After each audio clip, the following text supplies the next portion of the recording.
Hello everyone, this is Shahzadi Ansari and welcome to Zara's literature classroom. जैसे कि मेरी last video में हम लोगों ने एच.एन.बी. गढ़वाल यूनिवर्सिटी का बीए का जो नया सिलेबस आया है according to new education policy, उसमें हमने जो यूनिट 1 है उसका पार्ट 1 हमने डिस्कस किया था, जिसमें था एसे के बारे में कि एसे क्या होता है और उसके डिफरेंट टाइप्स कौन कौन से होते हैं। वो सब चीज़ें हमने फर्स्ट वीडियो में हमारी डिस्कस किया था। अब ये जो मेरी ये वाली वीडियो है जो अब आगे आप देखने वाले हैं, इस वीडियो में हम यूनिट्स फर्स्ट का सेकंड पार्ट डिस्कस करेंगे, जो है introduction to literary prose and prose devices. इसमें मैंने कुछ लिटरेरी डिवाइसेस है जो सिलेबस में उन्होंने पूछी है, उन सबको हम इस वाली वीडियो में डिस्कस करेंगे। Okay, so let's start. उन्होंने सिलेबस में पूछा है like what is aphorism, what is diction, what is humour and pathos, what is point of view, what is tone of mood, etcetera etcetera. So there are some literary devices basically. So इस video में हम अपनी यही literary devices है जिनको हम आगे discuss करेंगे। हम स्टार्ट करते हैं। सबसे पहले एफोरिज्म क्या होता है। तो an aphorism is a short statement containing a well known or general truth or opinion expressed in a concise and witty manner. Aphorism basically क्या है कि जब हम बहुत ही कम शब्दों में एक बहुत बड़ी बात कह दें, that is called aphorism. Like aphorism एक बहुत छोटा सा स्टेटमेंट है जिसमें बहुत बड़ा एक जनरल ट्रूथ छिपा होता है, एक ऐसा ओपिनियन जिसको राइटर जो है बहुत ही छोटे छोटे शब्दों में वो एक्सप्रेस करता है।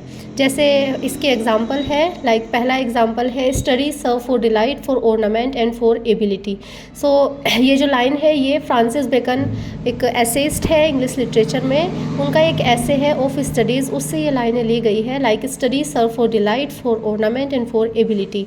तो इस लाइन में जैसे कि हम देख पा रहे हैं कि फ्रांसिस बेकन ने कितने हार्डली उन्होंने 9 to 10 शब्दों का इस्तेमाल किया है, और उनको इस्तेमाल करके उन्होंने इतनी बड़ी बात डिफ़ाइन कर दी है कि स्टडी को हम 3 तरीके से यूज़ कर सकते हैं। लाइक सबसे पहला है डिलाइट, यानी स्टडी करके हमको खुशी मिलती है। जैसे कुछ लोगों को नॉवेल्स पढ़ने का शौक़ होता है, तो जो है वो स्टडी करके डिलाइट ले सकते हैं। सेकेंड फॉर ऑर्नामेंट मीन्स अगर हमसे कुछ चीज़ें नहीं आती है और हम अपने आप को और ज़्यादा जो है अच्छा दिखाना चाहते हैं, हम अपने आप को बहुत इंटेलिजेंट दिखाना चाहते हैं, तो हम स्टडी करके अपने आप में ऑर्नामेंटल हो सकते हैं।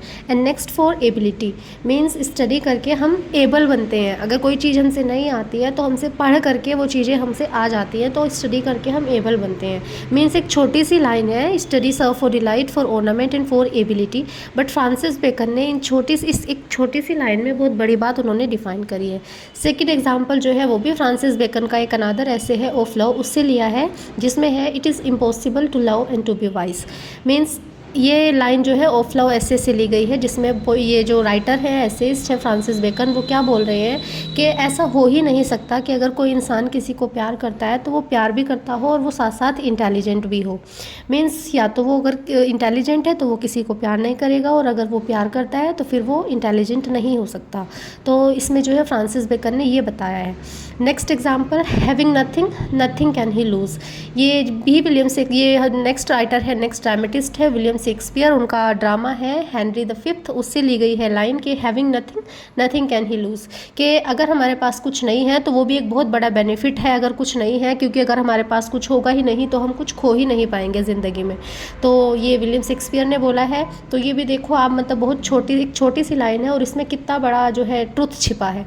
नेक्स्ट है अलेक्जेंडर पोप का एन एसे ऑन मैन, जिसमें लाइन है the proper study of Mankind is man, कि अगर हमको इंसान को समझना है, इंसानियत को समझना है, तो सबसे पहले हमको इंसान को समझना पड़ेगा। मीन्स अगर हमको पूरी मैनकाइंड को समझना है, पूरी मैनकाइंड को स्टडी करना है, तो सबसे पहले हम एक मैन को स्टडी करें, एक इंसान को स्टडी करें, तभी हम जो है इंसानियत को समझ पाएंगे।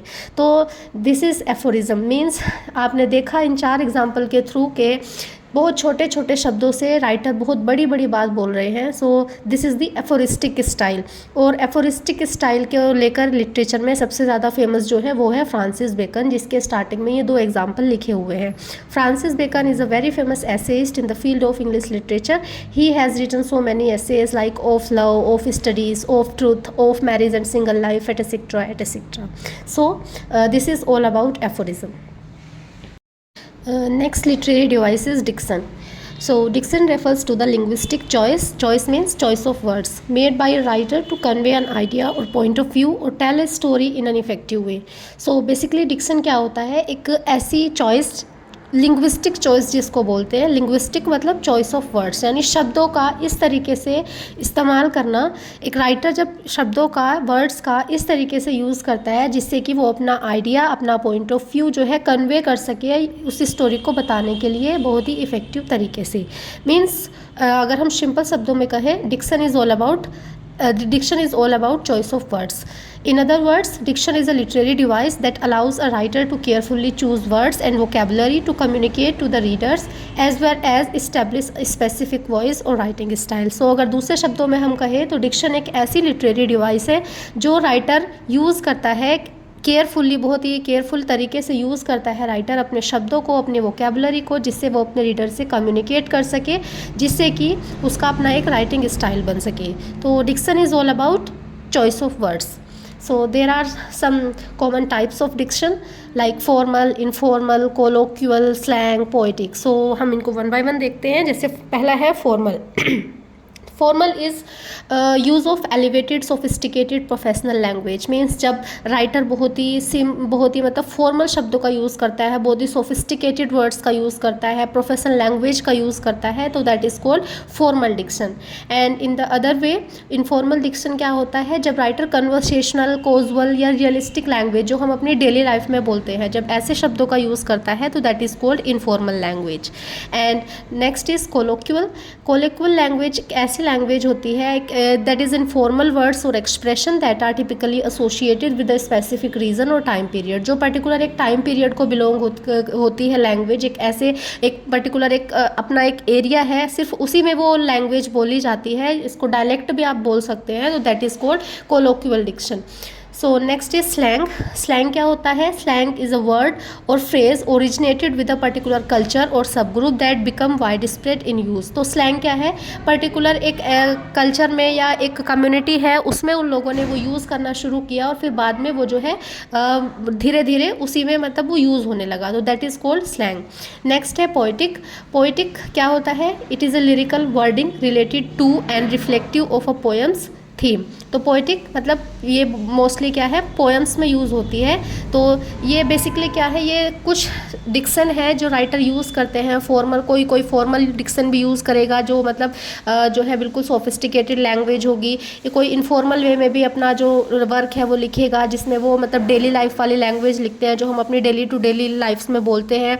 या फिर कुछ जो है अगर किसी ने किसी टाइम पीरियड को लेकर के लिखा है तो वो उस लैंग्वेज को यूज़ करेगा। या फिर पर्टिकुलर किसी ने जो है कल्चर को डेडिकेट किया है, कोई वर्क, कोई बुक या कोई ऐसे, तो वो स्लैंग्स का यूज़ कर सकता है वहाँ की। या फिर अगर कोई पोएम्स लिख रहा है तो फिर पोएट जो है अपने तरीके से अपनी पोएम की थीम के अकॉर्डिंग वर्ड्स का वो यूज़ करेगा। तो दीज आर बेसिकली डिक्शन। तो आई होप ये डिक्शन आपको समझ में आया होगा। Means writer diction normal language में वही है कि डिक्शन यानी हम शब्दों का, जो राइटर है वो शब्दों का किस तरीके से यूज़ करता है अपने पीस ऑफ वर्क को इम्पैक्टफुल बनाने के लिए। सो नेक्स्ट लिटरेरी डिवाइस है humour and pathos. So humour is other thing and pathos is another one. So first हम ह्यूमर को देखते हैं। ह्यूमर क्या होता है? तो humour is a literary tool that makes audience laugh और that intends to induce amusement और laughter. Its purpose is to break the monotony and boredom and make the audience relax. So humour is all about laughter, humour is all about हंसी, humour is all about खुशी। सो humour क्या है? एक ऐसा literary tool है जिससे जो writer है वो अपनी ऑडियंस को या अपने रीडर्स को हंसाना चाहे। एक ऐसी लिटरेरी डिवाइस अपने जिससे उसके जो रीडर है जो उसको पढ़ रहे हैं उसको पढ़ करके हंसी आ जाए और अम्यूज़मेंट मतलब उनको मज़ा आए पढ़ करके। इसका जो मेन पर्पस क्या होता है राइटर का इस लिटरेरी डिवाइस को यूज़ करने का, जिससे कि जो भी जैसे सपोज उसमें जो भी आप पीस ऑफ वर्क पढ़ रहे हैं उसमें अभी बहुत ज़्यादा सीरियस सीन चल रहा है, तो राइटर जो है मतलब कभी कभी ऐसा होता है रीडर जो है कभी कभी बोर हो जाता है पढ़ते पढ़ते, तो राइटर जो है इस लिटरेरी डिवाइस को इसीलिए यूज़ करता है जिससे कि हमारा जो रीडर है वो बोर ना हो। तो उस बोरियत को ख़त्म करने के लिए, उस बोरियत को ब्रेक करने के लिए the writer used humor literary device, that is humor.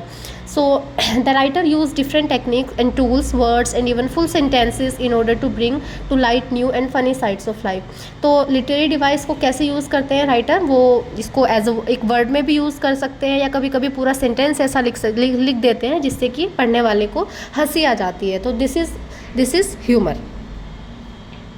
Next है पैथोस. क्या होता है? Pathos means emotion. Means pathos is all about emotion. Emotion वो कुछ भी हो सकते हैं, वो लव का emotion, passion, sadness, anger, anxiety, joy, anything.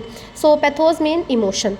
Pathos वही है, यानी इमोशन के बारे में बात करता है. Pathos means to persuade an audience by purposely evoking certain emotion to make them feel the way the author wants them to feel. तो पैथोस का यूज़ क्यों करता है आखिर जो राइटर है वो क्यों यूज़ करता है पैथोस का? तो उसका जो रीज़न है पैथोस को यूज़ करने का वो यही है कि अपनी ऑडियंस को वो इस तरीके से फील कराना चाहता है जिससे कि जिस तरीके से वो चाह रहा है. सपोज़ राइटर चाह रहा है कि मेरी जो बुक पढ़ रहा है वो अभी मतलब कोई सीरियस सीन चल रहा है, तो राइटर चाहता है कि मेरा जो रीडर है जो मेरे इस पीस ऑफ वर्क को पढ़ रहा है वो भी सीरियस रहे. सपोज उसमें हंसी का एलिमेंट है तो राइटर जो मेरा रीडर है वो भी हंसे. सपोज उसमें अभी थोड़ा सा बहुत ही सीरियस, बहुत ही दुख वाला सीन चल रहा है तो वो चाहता है राइटर कि मेरा जो रीडर है जो इसको पढ़ रहा है वो दुखी फील करे. तो पैथोस, उसी को पैथोस बोलते हैं. Authors make deliberately word choice, use meaningful language and use examples and stories that evoke emotion. तो बहुत सारे ऐसे वर्ड्स का यूज़ करता है, ऐसी लैंग्वेज का यूज़ करता है जिससे कि रीडर में इमोशन जो है वो इवोक हो सके. So pathos has the power to evoke many emotions in a reader or audience of a literary work. For example, joy, love, passion, sadness, anger, jealousy, grief, loneliness, anxiety, trust, etc. So these are some common emotion जो pathos में होते हैं. Like joy है, love है, passion है, loneliness है, anxiety है, jealousy है, grief है. तो ये सब क्या है? हमारे emotion है जो राइटर जो है चाहता है कि मेरे रीडर के अंदर ये उजागर हो. तो that is called pathos. So next हमारी लिटरेरी डिवाइस है point of view. Point of view is the writer's way of deciding who is telling the story and to whom. तो पॉइंट ऑफ व्यू वही है कि writer जो है writer decide करता है कि जो मेरी स्टोरी है उसमें स्टोरी कौन बताएगा और किसको बताएगा.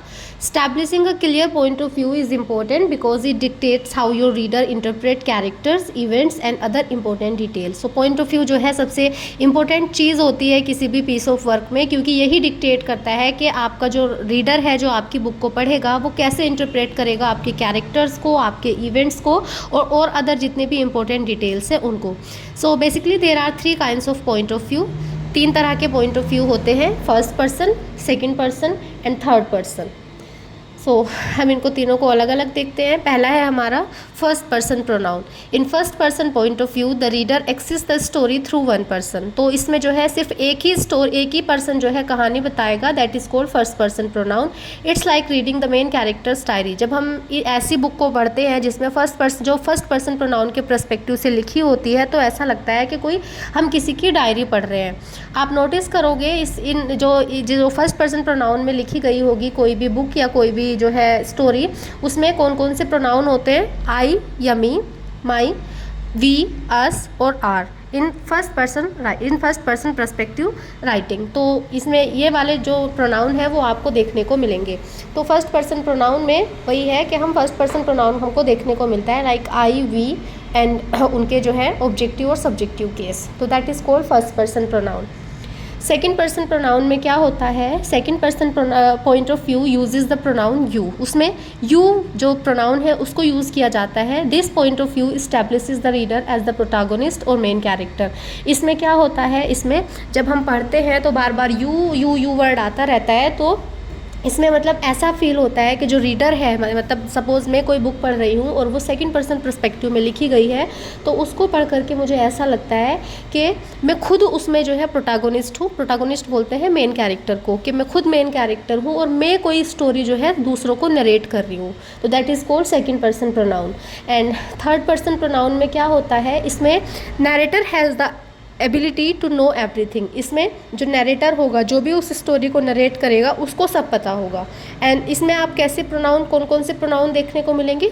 ऑब्वियसली जो थर्ड पर्सन प्रोनाउन है हमारी इंग्लिश ग्रामर में like he, she, they and it, और उनके सब्जेक्टिव और ऑब्जेक्टिव केस ये जो है उसमें देखने को मिलते हैं। तो that is called third person pronoun.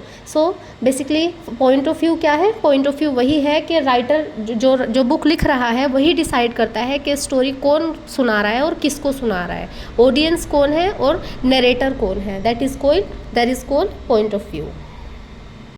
Next literary device is tone or mood. Tone and mood are essential elements in literature that help convey emotions, atmosphere and the author's attitude towards the subject matter or the audience. तो tone and mood दो एक ऐसी चीज़ है जो literature में बहुत ही essential element है, बहुत ही ज़रूरी एलिमेंट है जो इमोशन और एटमॉस्फेयर को कन्वे करने में मदद करते हैं। And the author's attitude toward the subject matter और द ऑडियंस, और जो ऑथर है, जो बुक का राइटर है, वो उसका क्या एटीट्यूड है अपनी ऑडियंस को लेकर के, मतलब वो किस तरीके से ऑडियंस को फील कराना चाह रहा है। तो first thing is tone. So in a piece of writing, tone is an author's attitude toward their subject matter and it reflects their personal opinion. So tone क्या है? टोन ऑथर का अपना पर्सनल एटीट्यूड है, अपना जो है उसका personal opinion है जो वो अपने ऑडियंस को रिफ्लेक्ट करना चाह रहा है। Authors convey tone through their word choice, punctuation and sentence structure. और ऑथर कैसे कन्वे करता है अपना टोन, कैसे बताता है अपने रीडर को? Through his word choice, through his punctuation and through his sentence structure. मतलब जो उसका लिखने का स्टाइल है, जो भी हमने पहले डिक्शन यूज़ किया था, उसके थ्रू हमको पता चलता है कि राइटर किस टोन में जो है बात कर रहा है, राइटर किस टोन में उसने ये पीस ऑफ वर्क लिखा है। Next is mood. Mood is the emotional atmosphere और feeling the text evokes within the reader. तो मूड क्या होता है? Means tone is all about writer and mood is all about reader.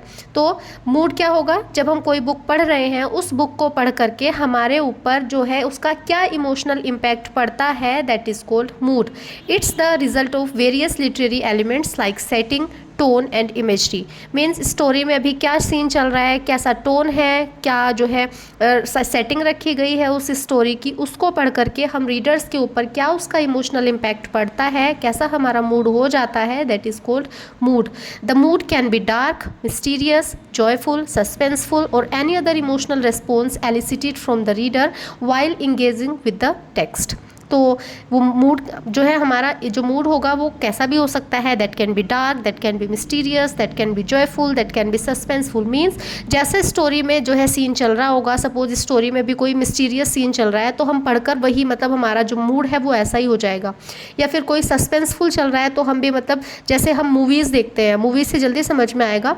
Movies जब हम देखते हैं सस्पेंस वाली, तो हमारा हम डरते रहते हैं, सोचते हैं अभी पता नहीं क्या होगा, अभी पता नहीं क्या क्या होने वाला है, किस तरीके से जो है सीन जो है वो इसमें जो है क्लाइमैक्स आएगा। तो मूड क्या है, वो हमारे ऊपर डिपेंड करता है। जो राइटर हमको जिस तरीके से फील करवाना चाह रहा है, हमको वो फील जब होता है, that is called mood. So tone and mood, these are the elements that are essential elements in literature. Next literary device है analogy. So an analogy in literature is a comparison between two things that are similar in some respect but otherwise different. तो analogy क्या है? Literature में analogy उसको बोलते हैं जहाँ पर दो चीज़ों के बीच में कंपैरिजन हो रही हो, दो चीज़ों के बीच में तुलना हो रही हो, जो राइटर दिखाना चाहता है कि वो सिमिलर है लेकिन वो एक दूसरे से बिल्कुल डिफरेंट होती है, बट उनके कंपैरिजन इस तरीके से राइटर करता है उनको सिमिलर दिखाने के लिए, एक दूसरे की जो है इम्पोर्टेंस को समझाने के लिए। It's use to help explain or illustrate a concept, idea or relationship. इसका यूज़ करके राइटर एक्सप्लेन करता है कोई कॉन्सेप्ट, कोई आइडिया या फिर दो चीज़ों के बीच में relationship. Analogy are often use to make complex और abstract idea more understandable by comparing them to something more relatable. तो राइटर बेसिकली यूज़ क्यों करता है एनालॉजी का? वो इसलिए यूज़ करता है जिससे कि किसी एब्स्ट्रैक्ट कोई आइडिया है जो बहुत ही जटिल है, बहुत कॉम्प्लेक्स है, उसको सामने वाले को अंडरस्टैंड कराने के लिए राइटर इस वर्ड का, इस लिटरेरी डिवाइस का यूज़ करता है। सो एग्जाम्पल के थ्रू हम इसको समझेंगे। पहला एग्जाम्पल लिखा है, just as a sword is the weapon of a warrior, a pen is the weapon of a writer. के जैसे किसी वॉरियर का, किसी योद्धा का जो हथियार है वो क्या होता है? शावर, मतलब तलवार जो है उसका हथियार होती है। ऐसे ही एक राइटर का हथियार क्या होता है? पेन। तो देखो दो अपोजिट चीज़ें हैं, मतलब एक तरफ वॉरियर की बात हो रही है, एक तरफ राइटर की बात हो रही है, बट दोनों को कंपेयर कर रहा है राइटर एक कॉन्सेप्ट समझाने के लिए कि जैसे वॉरियर के लिए इम्पोर्टेंट चीज़ क्या है, उसका हथियार क्या है, तलवार है, ऐसे ही एक राइटर के लिए राइटर का वेपन क्या है, उसका पेन। कि जैसे उसमें जो बैटलफील्ड है उसमें जो वॉरियर है वो अपने शावर्ड से लड़ता है, ऐसे ही राइटर अपने लिटरेरी फील्ड में पेन से लड़ता है। तो इन दो अपोजिट चीज़ों को समझाने के लिए राइटर एनालॉजी का यूज़ करता है। तो इस सेंटेंस में एनालॉजी लिटरेरी डिवाइस राइटर ने यूज़ की है।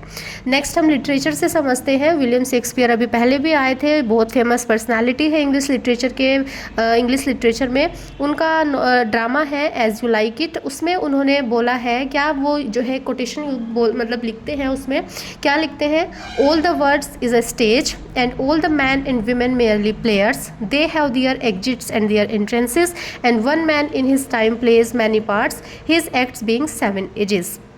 तो क्या बोलते हैं, मतलब इन लाइनों में राइटर जो है वो विलियम शेक्सपियर वो एक इंसान को किससे कंपेयर कर रहे हैं, इस इंसान को एक जो है किसी थिएटर से कंपेयर कर रहे हैं। बोलते हैं कि all the world is stage, के जो पूरी दुनिया है ना ये एक थिएटर के स्टेज के जैसी है। इसमें जितने भी मैन और वुमेन हैं वो क्या है, प्लेयर है, मतलब इसमें वो एक्ट कर रहे हैं। मतलब जैसे हम कहीं ड्रामा देखने जाते हैं तो उसमें बहुत सारे कैरेक्टर होते हैं, वो कोई ना कोई रोल कर रहे हैं। तो in the similar way William Shakespeare बता रहे हैं कि ये जो पूरा दुनिया है ये it is like a theatre, it is like a theatre stage. और इसमें जितने भी लोग हैं यहाँ पर, all the man and women, वो सब क्या है, कोई ना कोई प्ले कर रहे हैं, कोई ना कोई जो है रोल कर रहे हैं। उनका अपना एग्जिट है, वो किसी भी टाइम आते हैं और किसी भी टाइम जो है किसी भी टाइम जाते हैं और किसी भी टाइम एंटर होते हैं, किसी भी टाइम उनका जो है एंट्री कर लेते हैं।